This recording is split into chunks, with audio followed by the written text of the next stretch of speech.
Thank you very much. Thank you for coming by today. I'm still trying to get used to the microphone technology, but I hope you can hear me, right? So today I'm going to talk about a question, a topic which actually bothered me for a while. It has been bothering me for 5 years already. How has China become a global leader in sustainable energies? Some of you may think that, really, China? Is there anything related to sustainability nowadays? I know, well, everybody knows that China's environmental performance is not very impressive right nowadays. And it has become actually a problematic issue increasingly in recent times.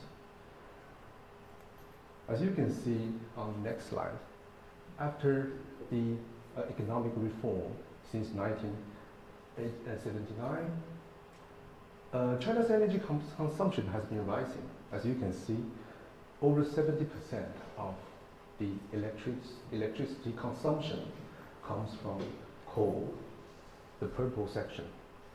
And I think many of you still remember the unexpectedly popular documentary filmed available last year, Under the Dome, 穹顶之下, which investigate the country's noxious pollution pathologies and illustrate how air pollution has become a major concern for China's public. However, my question focuses on a rather relatively new phenomenon, a phenomenon which is contradictory to, I think, what we know about China, and also contradictory to the conventional wisdom of what sustainable development could be. As data shows that China's performance of renewable energy has been impressive. Since 2010, China has become the top country in terms of cumulative installed wind power capacity. It has become actually the top country investing in this sector. And as you can see, since 2010, China has surpassed some of the field in this section. If you see the top 10 countries, you can realize that actually there are only 3 developing countries who perform quite well: India, Brazil. And you can see that actually this sector has long been dominated by advanced economies such as UK, Germany, United States. And since 2010 is the year where I start to focus on this research, which means my PhD. And as you can see on the next slide, in 2003, over 70% of the market share of wind power equipment manufacturers were dominated by Western powers. Danish Vestas, NEG Melcom. There's only a tiny market share dominated by the Chinese enterprise, which is Goldwind. This is actually a state-owned enterprise from Xinjiang. But only 6 years later, over 70% of the wind turbine manufacturers' market share has been dominated by Chinese enterprise. Some of them are even private enterprises, such as Mingyang, who dominate 5% of China's market. So what happened? I mean, what happened to this sector? I think this is amazing, considering that China has only participated in this sector for only 10 years. And if we look at the data of the wind-generated electricity, a lot of people say that wind power curtailment is a big issue in China, which means that a lot of generated wind power has been wasted. But if you look at the wind-generated electricity, China still ranks second, just right after the US. So I mean, the rise of renewable energy sector has really become historically unprecedented.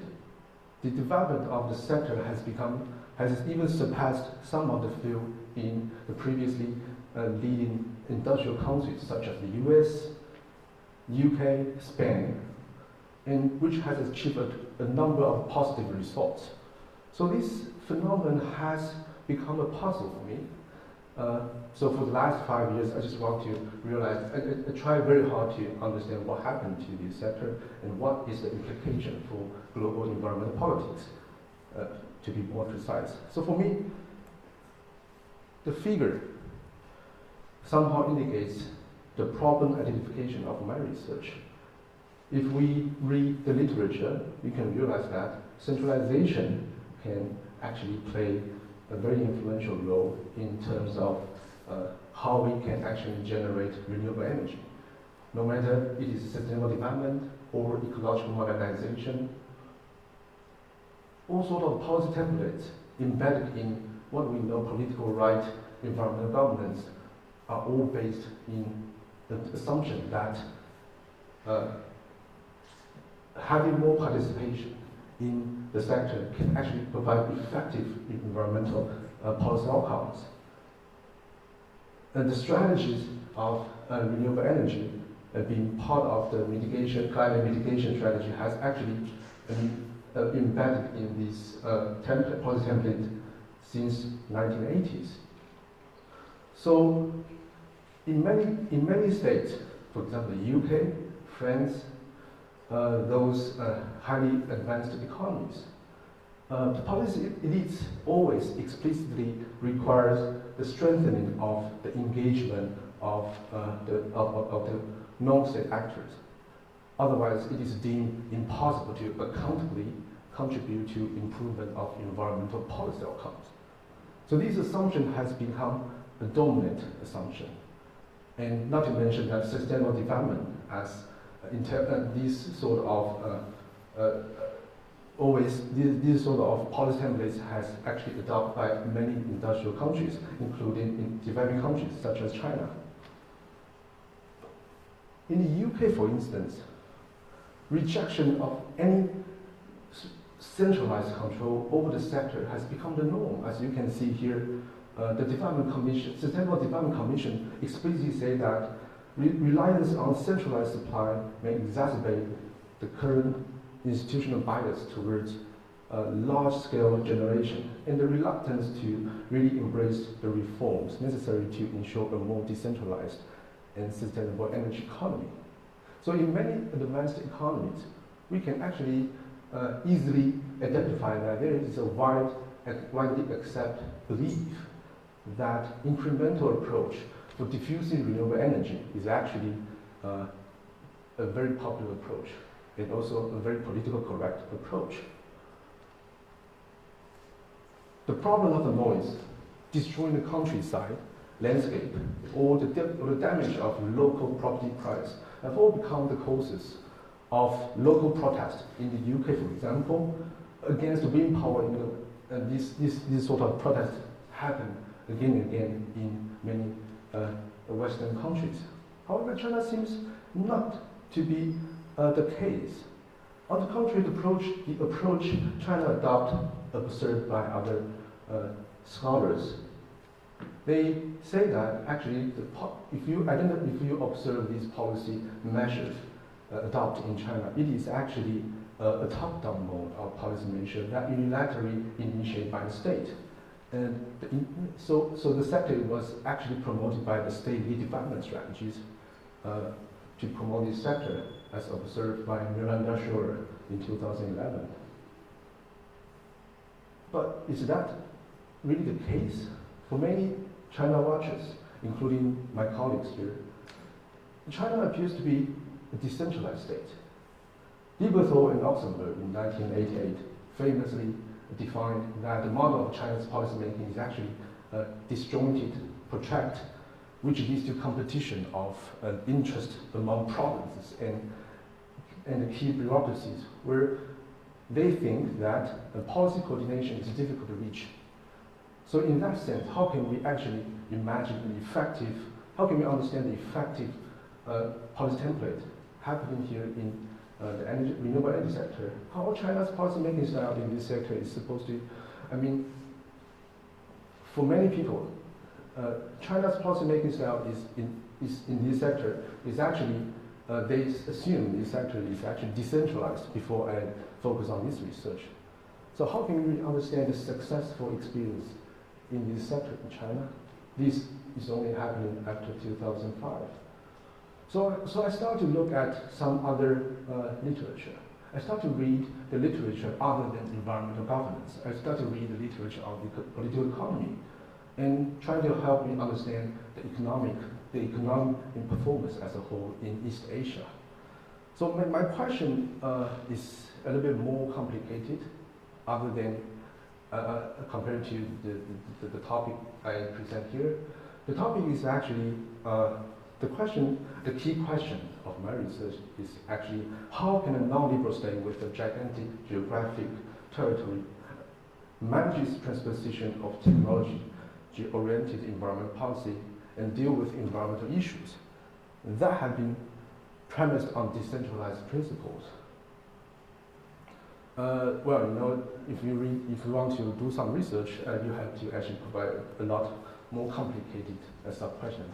I can't actually describe everything here, but basically, my sub-questions try to answer some of the interesting aspects. For example, institutional mechanism, instruments, what is the local structure we can identify in the province in this sector, how the centrally formalized bureaucratic policy can affect the implementation of the sector in the local level.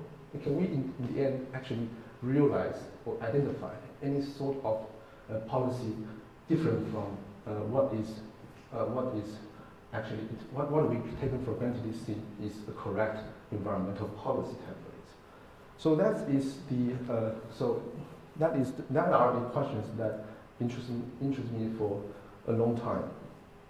I use several theoretical approaches helping me to identify this issue and trying to help me explain this phenomenon.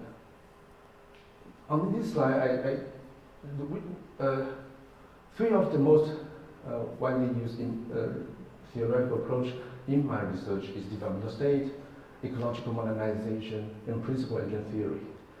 I don't think I have time to describe everything here, but developmental state is actually political economy theories, very useful to identify particular institutional arrangement introduced by state elites under a non-liberal state, such as East Asian country. And whether China is actually a developmental state has long been a debate. And I try to use this approach to actually describe and explain why such a sector can be easily and fastly catch up with the Western powers in this sector. And the second approach I use is I try to synthesize the ecological modernization as a different approach, helping me to actually identify to what extent a particular type of environmental policy templates introduced, adapt, and incorporate in the Chinese existing regime. And this policy template is actually widely used in the US and also not in Europe. And finally, I try to use principal agent theory to help me isolate the problem of information asymmetry. It is very useful for me to analyze the action and non-action of a certain policy done by introduced by central government, and also introduced and implemented in the local government, and trying to identify some particular mechanism of supervision. I think this is very useful. So it is a very, very brief discussion of my theories, but I don't think it's a very good idea in this under this thing to explain this research method. I try to find two of the provinces I try to locate, I select two provinces for this research. Originally, my original plan is to do case studies. Originally I selected Guangdong, Zhejiang, and Jiangsu for understanding what happened in these highly advanced provinces, and because Xinjiang province or in other provinces, Xinjiang autonomous region and other provinces have already been researched by other researchers, and I tried, but these areas and these provinces still, when I started to research that, they don't still have been widely discussed. So I tried to actually go to these two provinces and to do interview. So I think I should spend some time sharing my experience of interview here. As social science researchers, interview is always very challenging. Many of my colleagues here have challenging experience, same as me. I think the biggest challenge for me is to get real access to the key informants of the sector. And the key informants of the sector is always behind this building. Policymakers in the province. This is actually Jiangsu provincial government. And for the first 2 weeks in 2003, in the summer, I came here to find some data and try to connect some people and interview to find some relevant information in this sector. But in China, compared to the Western states, it is very difficult. I mean, it is actually, the government website doesn't provide any correct or any information related to who decided what in terms of particular policy areas. So it is not very easy for qualitative researchers to acquire the names, the contacts, details of government officials. And in the first 2 weeks, I tried to actually use my own power. I just make my phone call and make some phone call. I just try to call the reception desk, and I also made direct visit to government entrance hall, and also write a lot of emails. But all that could result is actually, as you can imagine, bizarre personnel who want to interview our boss. It is very strange.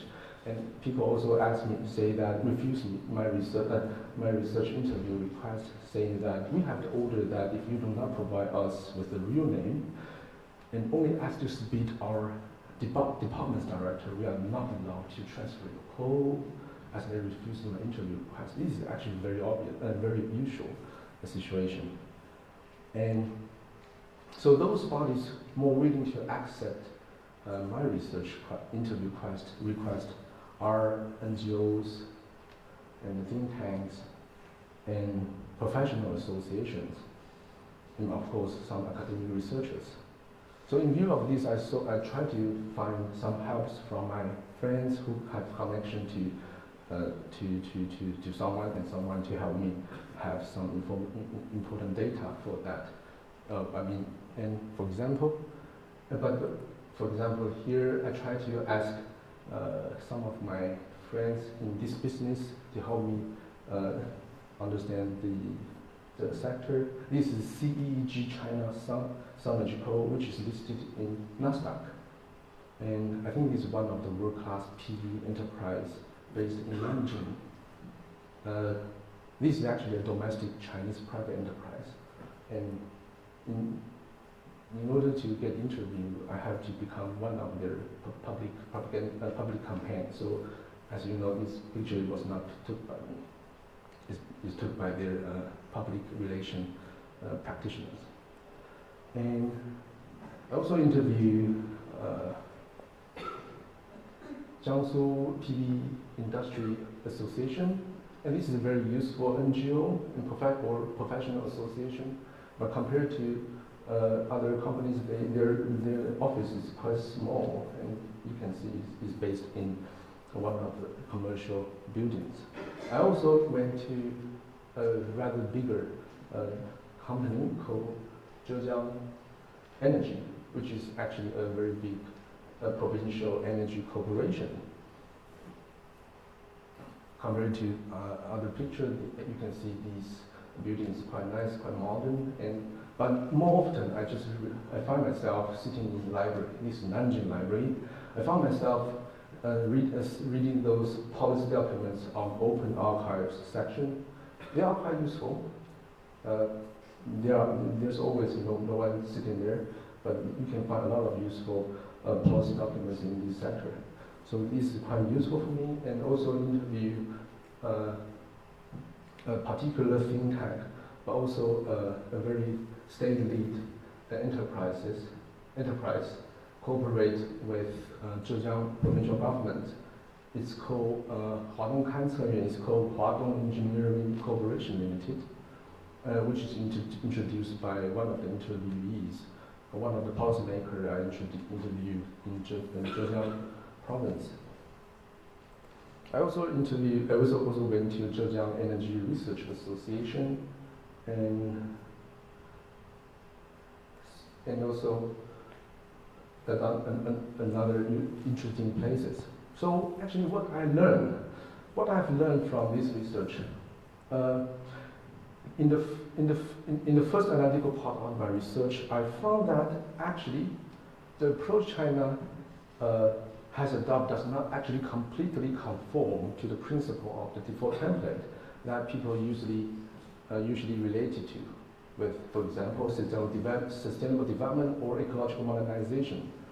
I think the decade of change in this sector has been promoted by so-called hybrid policy model, in which the state has introduced a range of top-down measures that unilaterally promote such technology-oriented environmental policy.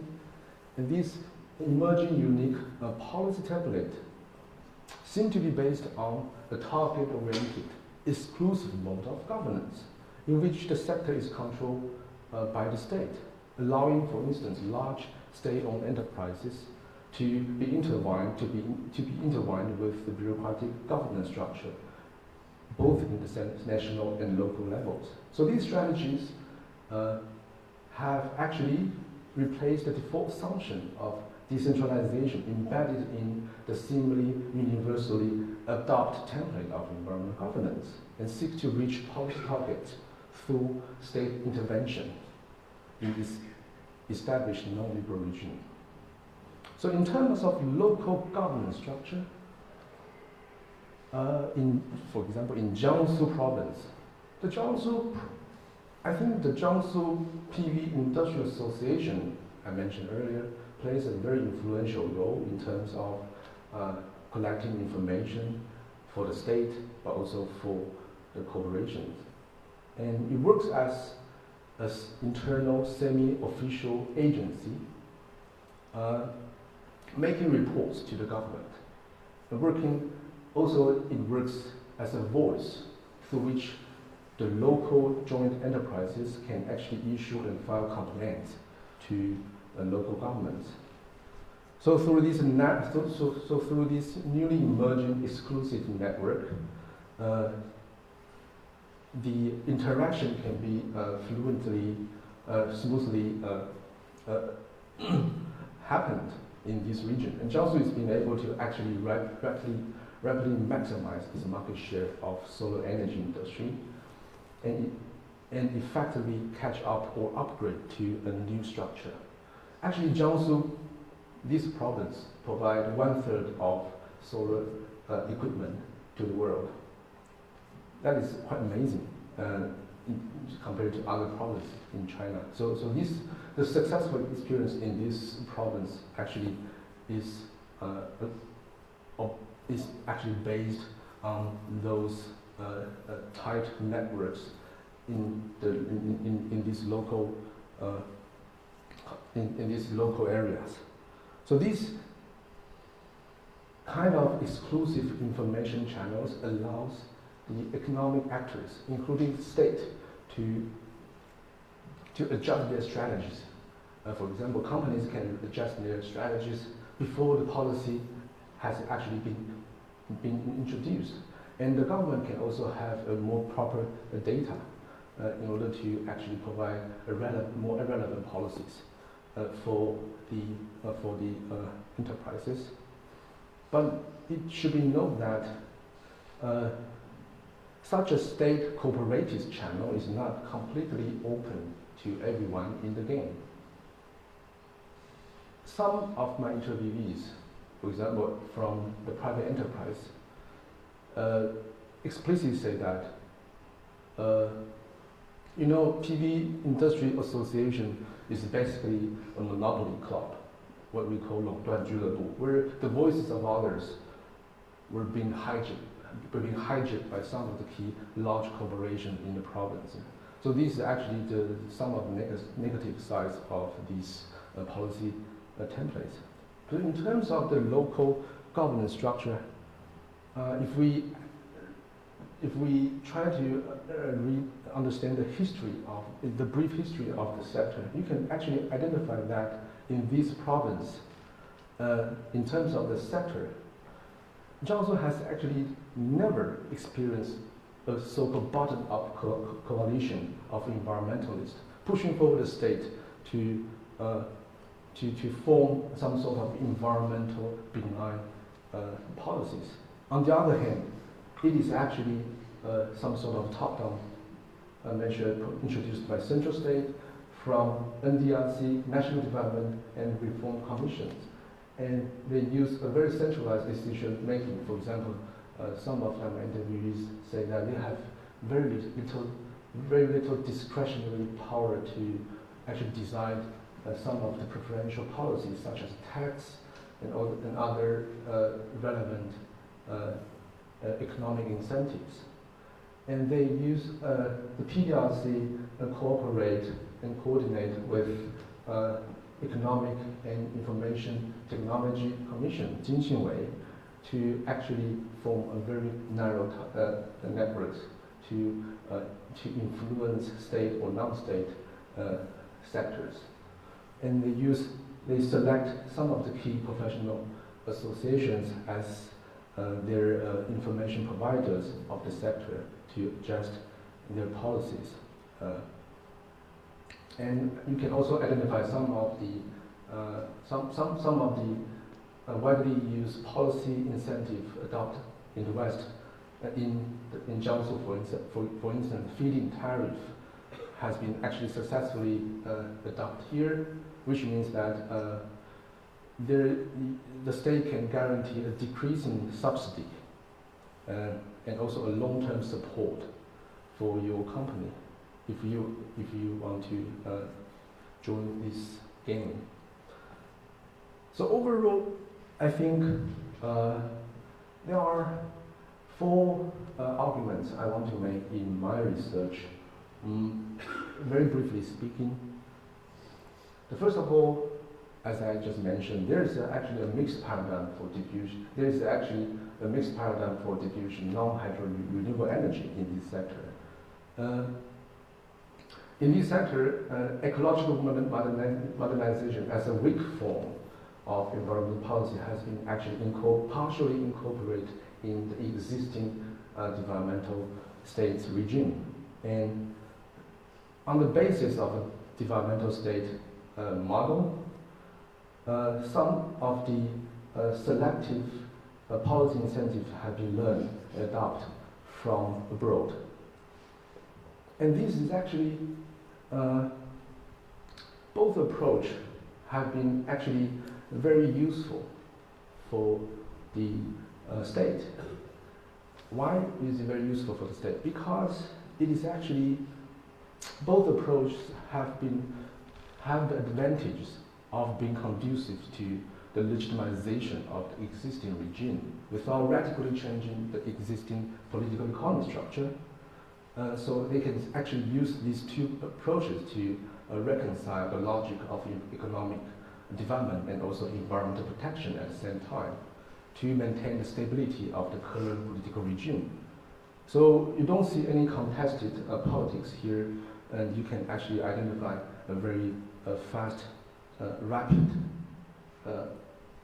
policy style injected in this sector.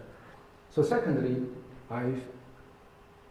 throughout my research, I identify some of the coercive and compliance mechanisms in this sector. You can easily identify some of the top-down hierarchical authority, or hierarchical mechanism strengthening the compliance of the region, of the newly emerged sector. And state can actually facilitate the burgeoning of the emerging industry by using carrot and sticks mechanism in such a short time. And third, I think, as I just mentioned, for many China watchers, China is actually a decentralized, non-liberal state, but including those, especially for those energy scholars, such as Cunningham, including Lieberthal and Oxenberg, in their book, they identify China as the energy sector is actually a very decentralized, fragmented system. It suffers from that, so energy cannot be actually efficiently promoted and governed. But in my investigation, I just realized that in this particular sector, only in this particular sector, you realize that there's empirical evidence showing that the field of renewable energy policy has actually contradicted to the existing norms in other policy areas. So we can actually see a distinct tendency in recent times towards the promotion of the renewable energy. And it somehow demonstrates an unusual ability of a related coercive mechanism to control the verticality. So, throughout the brief history, we don't actually find that the Chinese state ever learned from the West in this.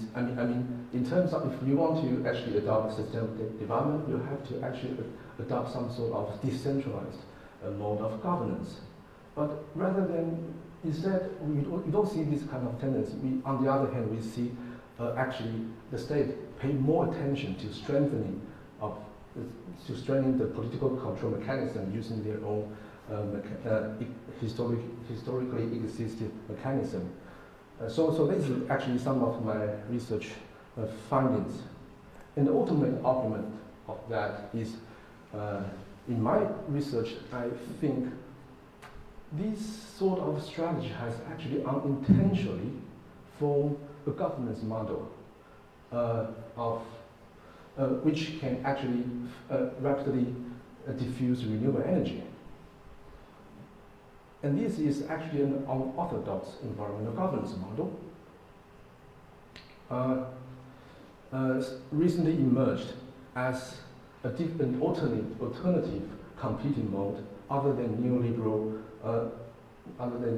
governance style of inclusive model of governance. Sustainable development and ecological modernization. If you take a very close look of their policy model, you can realize that it is actually they are actually the policy models emphasize on stakeholder participation. And a lot of scholars recently in the West, they just realized that these sort of policy paradigm do not work. So in the end, this is my research. These are my research arguments. If you want to explore more about my research, you can actually you can find this book on the library of University of Liverpool, which is just available recently. It is published in this July. So This is my book, Governing Sustainable Energies in China. So thank you for your attention. So